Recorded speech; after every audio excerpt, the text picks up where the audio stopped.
Oke, Assalamualaikum warahmatullahi wabarakatuh. Bertemu lagi dengan saya Anas Ma'ruf Anizar, dan pada video kali ini kita akan memasuki pertemuan yang kedua pada mata kuliah Pengantar Dasar Matematika. Dan sesuai dengan kontrak kuliah pada pertemuan pertama, kita akan membahas tentang materi pertama kali. Sebenarnya ini materi yang saya sampaikan pada pertemuan pertama pada waktu kontrak kuliah, tetapi tidak apa-apa, ini hanya sedikit saja tentang pengantar logika. Jadi pertama sejarah tentang logika dulu, ini sebenarnya penting-penting, tidak penting sih. Jadi untuk pengetahuan kalian aja lah. Logika itu ilmu untuk berpikir dan bernalar dengan benar. Jangan kalian pikir matematika itu selalu identik dengan angka.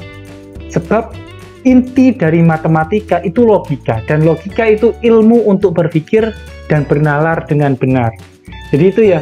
Jadi mungkin sekarang nggak kerasa, tapi nanti efeknya pasti akan kerasa. Kalian harus yakin bahwa dengan kalian belajar matematika, logika kalian semakin tajam, dan itu akan berpeluang dan berpengaruh besar pada kehidupan kalian ketika dihadapkan pada suatu masalah dan pengambilan keputusan.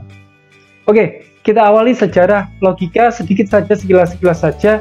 Itu awal mulanya ini yang terkenal, ini yang paling terkenal, tokoh yang terkenal pada sekitar tahun 400 sebelum Masehi, ya ini Aristoteles. Dia mengembangkan logika. Dia dan kawan-kawannya itu mengembangkan logika untuk pertama kali, dan pada tahap ini, pada zaman ini, logika yang ada itu masih berupa kata-kata dan sebagainya, dan ini dikenal dengan sebutan logika tradisional. Kemudian beberapa waktu berselang, pada tahun 1646 sampai 1716, Leibniz ini dan kawan-kawannya itu memunculkan dan mengembangkan logika tradisional sebelumnya yang dikembangkan oleh Aristoteles menjadi logika simbolik. Jadi tidak hanya berupa kata-kata, tapi sudah disimbolkan. Kalau sudah disimbolkan, ini menuntut atau mengarah kepada pemakaian logika-logika ini menjadi sesuatu hal yang bisa lebih inti dan bisa diterapkan pada kehidupan atau bidang-bidang lain. Nah, ternyata pengembangannya itu cocok pada fase ketiga, ketika George Boole pada tahun 1815 sampai 1864 mengembangkan logika simbolik. Jadi logika simbolik yang tadi itu dikembangkan lagi sesuai dengan tujuannya. Maka sekarang pada tahun ini ada keterkaitan antara logika dengan hukum-hukum aritmatika, khususnya yang digunakan pada komputer. Jadi banyak sekali program-program yang digunakan pada komputer, dan itu berawal dari logika-logika sederhana yang digunakan pada materi atau ilmu logika pada materi pengantar dasar matematika ini. Jadi gitu ya. Oke, fase keempat adalah ahli lainnya, ada Euler, Venn, Russell, dan lain-lain lah. Itu sampai sekarang. Oke, kita mulai sub pokok bahasan kita, maksud saya pada materi logika, yaitu tentang pernyataan. Apa sih pernyataan? Ingat ya, pernyataan dalam logika itu didefinisikan sebagai kalimat yang bernilai benar atau salah. Ingat ya, tapi tidak sekaligus keduanya, tidak benar dan salah secara bersamaan. Jadi kalau benar-benar, kalau salah-salah, itu namanya pernyataan. Kalau benar dan salah, itu bukan pernyataan tadi, atau tidak benar tidak salah, itu juga bukan pernyataan tadi. Ingat ya, definisi itu sesuatu yang sudah disepakati bersama-sama. Gitu. Sekali lagi, definisi itu sesuatu yang sudah disepakati bersama-sama.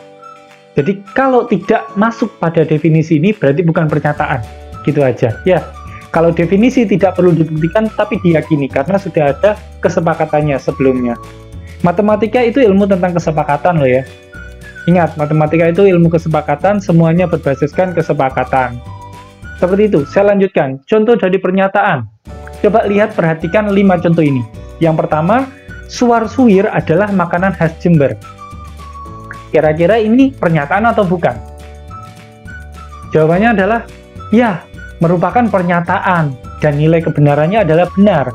Soalnya benar kan, suwir-suwir itu adalah makanan khas Jember. Ya kan? Karena benar suwir-suwir adalah makanan khas Jember, maka kalimat tersebut, kalimat pertama ini merupakan pernyataan. Seperti itu. Selanjutnya nomor 2, 11 adalah bilangan prima. Benar nggak 11 adalah bilangan prima? Apakah ini merupakan pernyataan? Iya, dia merupakan pernyataan. Kalimat kedua ini merupakan suatu kalimat pernyataan. Dan nilai kebenarannya adalah benar. Sebab benar, 11 merupakan bilangan prima. Kayak gitu. Contoh yang ketiga, 9 adalah bilangan prima. Kira-kira ini pernyataan apa bukan? 9 adalah bilangan prima. Benar nggak 9 adalah bilangan prima? Salah. 9 itu bukan bilangan prima, sebab bisa dibentuk dari hasil perkalian 3 kali 3. 3 kali 3 adalah 9. Jadi, kalimat ketiga ini pernyataan atau bukan? Kalimat ketiga ini merupakan pernyataan. Meskipun nilai kebenarannya adalah salah. Gitu ya. Bedakan antara kalimat 1, 2 dengan 3. Kalau 1, 2 itu sama-sama pernyataan dan nilai kebenarannya adalah benar. 3 itu juga pernyataan meskipun nilai kebenarannya itu salah. Sebab salah 9 adalah bilangan prima. Gitu ya. Oke, selanjutnya yang keempat adalah dilarang merokok. Apakah ini pernyataan atau bukan? Dilarang merokok. Kalau iya atau kalau bukan, kalau itu merupakan pernyataan, maka nilai kebenarannya bagaimana? Bingung kan mau menjawab? Jadi kalimat keempat bukan merupakan pernyataan karena tidak memiliki nilai kebenaran. Bisa benar, bisa salah, atau tidak keduanya. Ya kan? Karena itu ini merupakan contoh, ini merupakan bukan contoh pernyataan. Kalimat yang kelima, manusia makan daging. Apakah ini pernyataan? Iya Pak, saya kan makan daging, berarti dia benar pernyataan. Benarkah demikian? Bukan pernyataan. Kenapa kok bukan? Ya karena bagi sebagian orang benar manusia itu makan daging. Tapi bagi sebagian orang lain yang vegetarian, maka salah manusia itu makan daging. Kalimat ini memiliki nilai kebenaran dan juga, kalimat ini memiliki nilai kebenaran benar dan juga salah. Karena dua-duanya itu masuk, maka dia bukan pernyataan. Ingat lagi definisi tentang pernyataan bahwa pernyataan merupakan suatu statement yang hanya memiliki kebenaran benar, nilai kebenaran benar atau salah, tetapi tidak keduanya. Gitu ya. Karena ini bisa benar, bisa salah, maka dia bukan merupakan pernyataan. Oke, dari slide ini saya harap kalian sudah bisa membedakan mana yang pernyataan, mana yang bukan. Seperti itu ya. Oke, berikutnya definisi tentang kalimat terbuka. Kalau pernyataan sudah, sekarang kalimat terbuka. Apa sih kalimat terbuka itu? Kalimat terbuka adalah kalimat yang memuat variabel dan menjadi pernyataan jika variabel tersebut diganti konstanta dalam himpunan semestanya. Ingat ya, kalimatnya mengandung variabel, tetapi ketika variabelnya itu diganti dengan konstanta, maka akan menjadi pernyataan. Jadi harus dikaitkan dengan definisi yang sebelumnya tentang pernyataan. Kita cari contohnya. Ini kalimat terbuka. Yang pertama, X ditambah 2 sama dengan 5. Sekali lagi, X ditambah 2 sama dengan 5. Ini merupakan contoh kalimat terbuka. Variabelnya yang mana? Variabelnya jelas, X. X adalah variabel bebas tepatnya. Dan X itu bisa diubah-ubah. Gitu ya, X bisa diubah-ubah. Pengubahnya itu namanya konstanta. Misalkan, X plus 2 sama dengan 5, gitu kan ya? Dan ini bisa benar, bisa salah. Jadi bukan merupakan pernyataan. Tetapi jika X diganti dengan bilangan, misalnya 1, maka akan menjadi pernyataan. X-nya diganti 1 ya, otomatis 1 ditambah 2, 1 ditambah 2 sama dengan 5. Dan ini menjadi suatu bentuk pernyataan, di mana nilai kebenarannya adalah salah, soalnya 1 tambah 2 kok 5. Gitu kan? Oke, itu contoh bagaimana kalimat terbuka menjadi kalimat pernyataan jika variabelnya diganti dengan konstanta. Dalam hal ini, X adalah variabel, dan 1 yang saya contohkan adalah konstanta. Boleh variabelnya ini kamu ganti konstanta yang lain, misalkan 3. 3 tambah 2 sama dengan 5. Jadi tetap berubah awalnya kalimat terbuka menjadi pernyataan, di mana nilai kebenarannya menjadi benar, soalnya kamu memasukkan konstantanya itu adalah 3. Gitu ya. Oke, contoh 1 sudah kita lewati, sekarang contoh 2. titik-titik memakai jilbab. Ingat, logika itu tidak melulu tentang angka. Ini tentang kalimat misalnya, sehari-hari, titik-titik memakai jilbab. Dan titik-titik inilah yang menjadi variabel. Gitu ya, titik-titik inilah yang menjadi variabel. Dan kita bisa mengganti titik-titik ini menjadi atau dengan seseorang. Misalkan, Andi memakai jilbab. Benar nggak pernyataan itu? Itu merupakan suatu pernyataan, Andi memakai jilbab, tetapi memiliki nilai kebenaran yang salah. Masa Andi memakai jilbab? Kan gitu. Oke ya, itu contoh kedua. Sekarang contoh ketiga, A lebih dari 10. Itu juga termasuk kalimat terbuka karena mengandung apa? Mengandung variabel. Apa variabelnya? Tentukan variabel dan contoh konstanta sebagai latihan seperti contoh 1. Kalian tentukan sendiri variabelnya itu apa, kemudian kalian SMS, sok masukkan contohnya itu menggantikan variabel A. Oke? Saya kira nggak ada masalah. Ini pertemuan ke-1 ya. Sekarang kita masuk ke pertemuan kedua, pertemuan inti kita pada siang hari ini. Pertemuan kedua topiknya adalah kata hubung kalimat. Kata hubung kalimat. Nah, jadi begini, awalnya itu ada pernyataan majemuk namanya. Pernyataan majemuk itu kalimat yang terdiri dari satu pernyataan sederhana atau lebih. Ketika pernyataan sederhananya itu terdiri dari 2 atau lebih, maka dia membutuhkan yang namanya kata hubung. Misalkan, saya makan roti. Saya makan nasi. Kalau digabung, bisa jadi saya makan nasi dan makan roti. Atau bisa juga digabung, saya makan nasi atau makan roti. Nah, yang namanya dan atau itu juga merupakan kata hubung. Itu yang akan kita bahas. Tetapi itu yang memenuhi 2 statement atau 2 kalimat. Kita bahas mulai satu kalimat, yaitu negasi.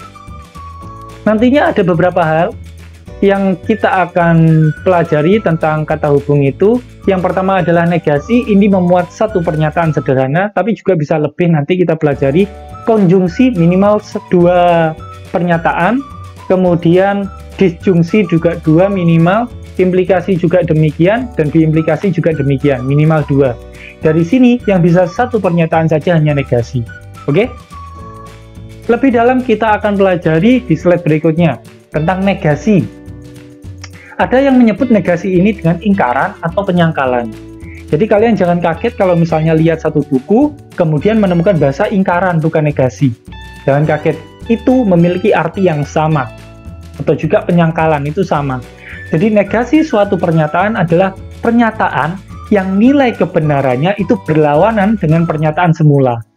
Kalau misalnya pernyataan semula itu bernilai benar, maka negasinya bernilai salah. Dan sebaliknya, kalau pernyataan semula itu bernilai salah, maka negasinya bernilai benar. Jadi ketika kita membuat tabel kebenaran yang ini itu namanya tabel kebenaran. Ketika kita membuat tabel kebenaran, maka P itu pernyataan, maksudnya P itu pernyataan P gitu. Ketika pernyataannya benar, maka negasi itu disimbolkan seperti ini, bacanya negasi ya. Negasi P bernilai salah. Kenapa? Karena pernyataan semula itu bernilai benar. Kalau pernyataan semula itu bernilai salah, maka negasinya bernilai benar. Gitu ya. Kita masuk ke contoh. Contohnya, pernyataan P, Zainal memakai sarung. Dan itu benar. Ternyata Zainal itu benar-benar memakai sarung. Gitu ya. Itu benar. Premis. Ini namanya premis ya. Maka negasinya adalah Zainal tidak memakai sarung. Gitu ya. Karena kenyataannya Zainal itu memakai sarung, maka pernyataan Zainal tidak memakai sarung bernilai salah. Gitu. Jadi P dengan negasi P itu memiliki nilai kebenaran yang berlawanan. Zainal memakai sarung, negasinya apa? Zainal tidak memakai sarung. Atau boleh kalian bilang tidak benar bahwa Zainal memakai sarung. Itu juga termasuk kalimat negasi. Sama ya. Jadi tidak benar Zainal memakai sarung atau Zainal tidak memakai sarung itu sama. Itu juga merupakan negasi. Contoh yang kedua, misalnya ada A, statement A, 3 ditambah 3 lebih dari 8. Benarkah 3 tambah 3 lebih dari 8? Salah, sebab 3 ditambah 3 itu sama dengan 6. Tidak lebih dari 8. Gitu ya. Maka negasinya adalah tidak benar 3 ditambah 3 lebih dari 8. Gitu ya, tidak benar 3 ditambah 3 lebih dari 8. Pak, saya nggak mau yang seperti itu. Saya inginnya membuat negasi itu menjadi seperti ini. 3 ditambah 3 kurang dari sama dengan 8. Apa boleh, Pak? Jawabannya adalah boleh, gitu ya. Ini setali 3 uang sama saja dengan kayak gini. Misalkan ada statement Andi merupakan orang yang jujur. Gitu ya, statementnya Andi adalah orang yang jujur. Maka negasinya boleh kita mengucapkan negasinya itu Andi bukan merupakan orang yang jujur, atau tidak benar Andi merupakan orang yang jujur. Atau itu dua sudah ya. Atau boleh kita sebutkan Andi merupakan seorang pembohong. Boleh. Ketiga kalimat tersebut memiliki makna yang sama, yaitu berlawanan dengan statement awal. Sama halnya dengan A ini, 3 tambah 3 lebih dari 8. Negasinya tidak benar 3 tambah 3 itu lebih dari 8. Artinya tidak benar kan? 3 tambah 3 kurang dari sama dengan 8. Gitu kan? Jadi sama saja ya. Oke, selanjutnya setelah negasi, kita berlanjut ke kata hubung berikutnya, yaitu tentang konjungsi. Disimbolkan V terbalik kayak gini ya. Artinya itu kalau dalam kalimat itu bisa berarti dan. Jadi kalau ada kata dan itu berarti konjungsi. Atau meskipun, tetapi, sedangkan, padahal, sambil, yang, juga, walaupun. Nah itu juga disimbolkan dengan konjungsi. Jadi konjungsi tidak selalu dinotasikan dengan dan. Kalau di SMA kita hanya berbicara tentang dan, tapi di bangku kuliah kalian juga harus tahu bahwa konjungsi itu tidak selalu dan. Oke ya. Kita masuk ke definisi tentang konjungsi. Suatu konjungsi bernilai benar hanya bila kedua pernyataannya bernilai benar. Jadi ketika kita buat tabel kebenarannya seperti ini, ada dua statement, P dan Q. Makanya konjungsi dan nanti ke belakang itu minimal ada dua statement, P dan Q.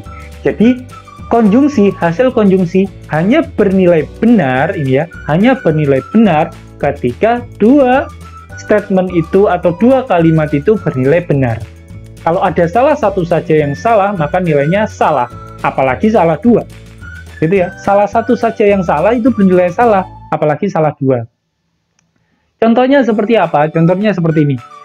Ulul anak pandai, dan ternyata ini kita asumsikan benar premisnya. Ulul ini benar-benar anak pandai. Premis kedua atau statement kedua, ulul anak rajin, dan ini kita asumsikan benar. Maka konjungsinya adalah ulul anak pandai dan rajin. Ini memiliki nilai kebenaran benar.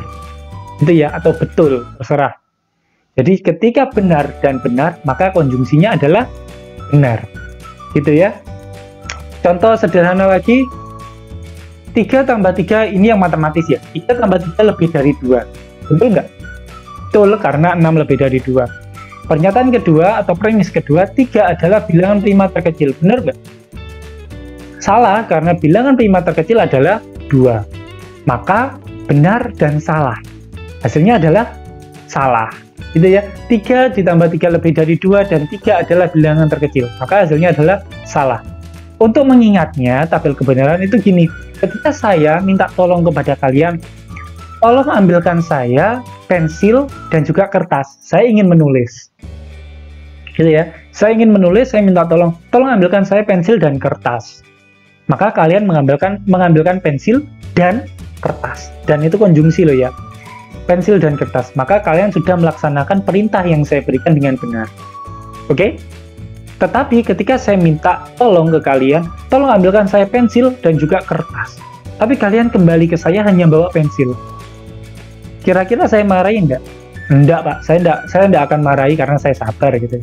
Tetapi kalian saya salahkan gitu loh. Soalnya saya ingin menulis. Kalian hanya bawa pensil. Saya nulis di mana? Salah kan? Sama halnya kalian bawa kertas tetapi tidak bawa pensil. Gitu ya. Itu yang salah benar. Kalian bawa kertas tidak bawa pensil. Saya menulis dengan apa? Gitu ya. Apalagi kalian kembali ke saya tidak bawa kertas, tidak bawa pensil. Nah, ini mungkin saya marah. Gitu ya. Oke, itu tentang konjungsi. Sekarang kita beralih ke kata hubung berikutnya, yaitu disjungsi. Disjungsi ini dibedakan menjadi dua, inklusif sama eksklusif. Habis ini kita bahas yang eksklusif. Inklusif dulu, disimbolkan dengan V. Kalau konjungsi itu V-nya terbalik, kalau disjungsi itu V gitu aja. Diartikan atau. Suatu disjungsi inklusif bernilai salah hanya jika kedua pernyataan bernilai salah. Jadi ketika kita gambarkan tabel kebenarannya seperti ini. Ingat ya, bernilai salah, ini ya, disjungsi bernilai salah, berarti ini bernilai salah jika keduanya itu salah. Kalau definisinya seperti itu, kalau tidak keduanya bernilai salah, maka disjungsinya adalah benar. Contohnya ini. Tidak keduanya kan, cuma salah satu, maka hasilnya benar. Termasuk demikian, tidak dua-duanya, tapi hanya salah satu yang salah, berarti benar. Apalagi ini, tidak ada yang salah, berarti ya benar. Selesai. Gitu definisi dari disjungsi inklusif. Contohnya, Tono mengambil ballpoint, dan itu benar, kita asumsikan benar. Pernyataan kedua, Tono mengambil pensil, dan itu benar. Ataunya begini, disjungsinya itu begini, Tono mengambil ballpoint atau pensil. Maka kesimpulannya adalah benar. Gitu ya, itu mudahnya. Kalau misalnya seperti ini, Tono mengambil ballpoint atau perintahnya seperti ini. Oh, nggak ada contoh lagi untuk yang inklusif. Saya buatkan contoh aja. Kalau contohnya seperti ini, saya minta tolong ke kalian, saya ingin menulis di papan tulis.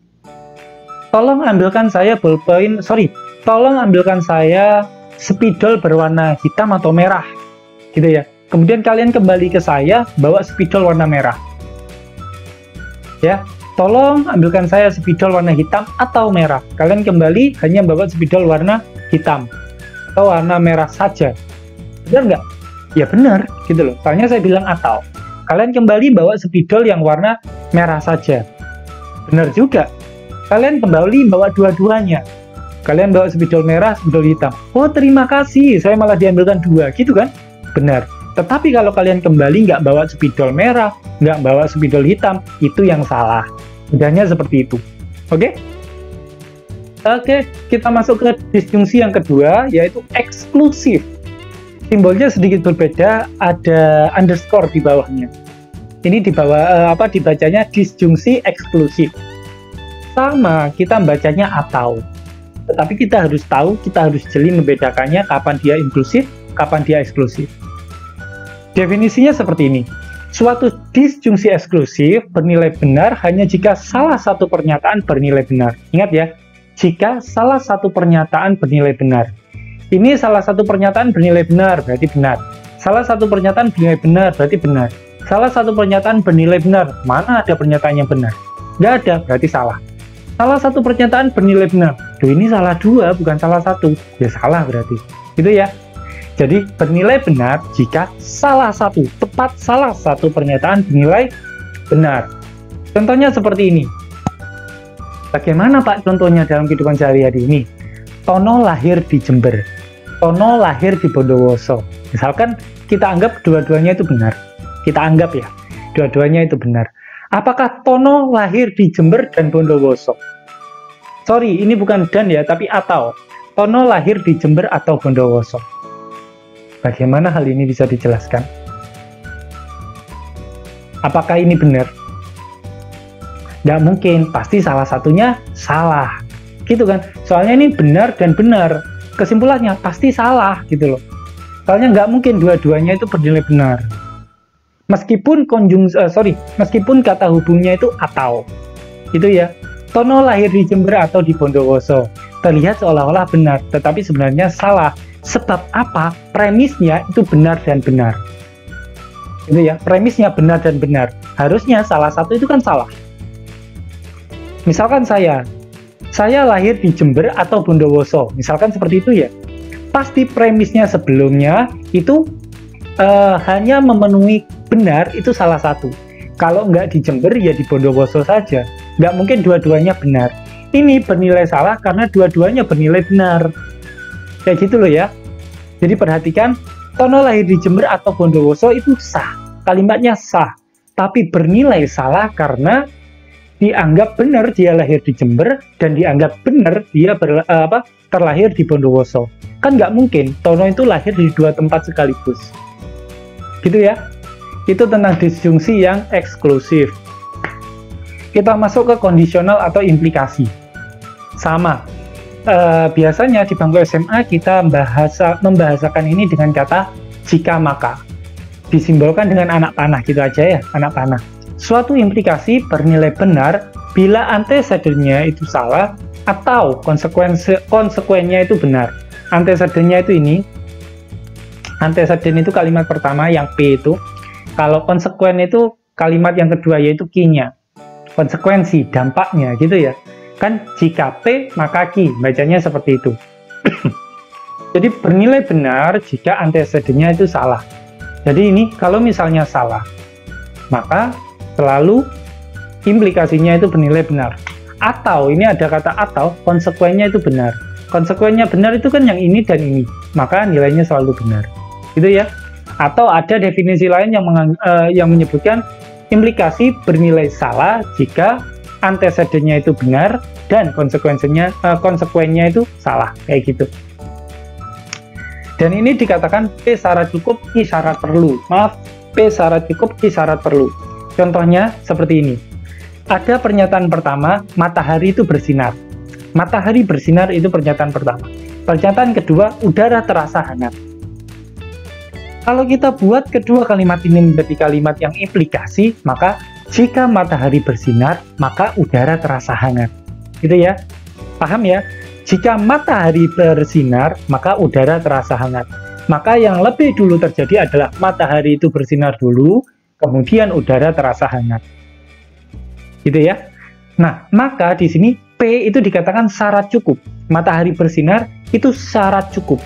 Maksudnya seperti apa? Matahari bersinar merupakan syarat cukup, udara terasa hangat. Itu maksudnya. Jadi ketika ada matahari bersinar itu sudah cukup untuk mengindikasikan bahwa tubuh kita itu sudah merasa hangat, gitu. Q syarat perlu, artinya udara terasa hangat. Q syarat perlu, udara terasa hangat. Q itu kan udara terasa hangat. Udara terasa hangat merupakan syarat perlu jika matahari bersinar. Jadi tetap dua kalimat itu, meskipun saya menggunakan syarat cukup atau syarat perlu, tetap tidak mengubah urutan. Urutannya matahari bersinar dulu. Saya ulangi ya, yang pertama syarat cukup, matahari bersinar merupakan syarat cukup udara terasa hangat. Syarat perlu, udara terasa hangat merupakan syarat perlu jika matahari bersinar. Jadi tetap ya, matahari bersinar dulu. Soalnya gini, kalimat implikasi jika matahari bersinar maka udara terasa hangat. Ingat ya, kebanyakan orang langsung mengimplikasikan ini atau membuat ini sama dengan jika udara terasa hangat, maka matahari bersinar. Itu enggak. Itu salah. Enggak memiliki arti sebaliknya. Jika matahari bersinar, maka udara terasa hangat. Belum tentu ketika matahari tidak bersinar, udara tidak terasa hangat. Gitu ya. Bisa aja udara tetap terasa hangat, karena apa? Karena ada lampu banyak sekali, misalkan. Gitu ya. Jadi, jika matahari bersinar maka udara terasa hangat, tidak selalu disamakan dengan jika udara terasa hangat, maka matahari bersinar. Gitu ya. Pak, saya sekarang dingin. Padahal udah ada matahari. Kenapa? Karena sikapnya dia. Alah, bucin itu namanya. Gitu ya. Itu selingan saja. Oke, kita masuk ke pengembangan implikasi. Jadi, seiring dengan konsep implikasi, misalkan di sini saya punya contoh, hari ini hujan, kemudian kalimat kedua, saya memakai jas hujan. Implikasinya, itu anggap premis yang pertama itu bernilai salah, premis yang kedua itu bernilai benar. Sehingga salah dan benar pada implikasi itu bernilai benar. Gitu ya. Implikasinya adalah, jika hari ini hujan, maka saya memakai jas hujan. Oke? Jika hari ini hujan, maka saya memakai jas hujan. Nggak ada masalah. Sekarang kita masuk ke pengembangannya. Yang pertama converse, jadi dibalik. Kayak yang tadi ya, P maka Q, tidak selalu Q maka P. Oke, yang tadi saya jelaskan. Yang tentang matahari dan terasa hangat itu, udara terasa hangat.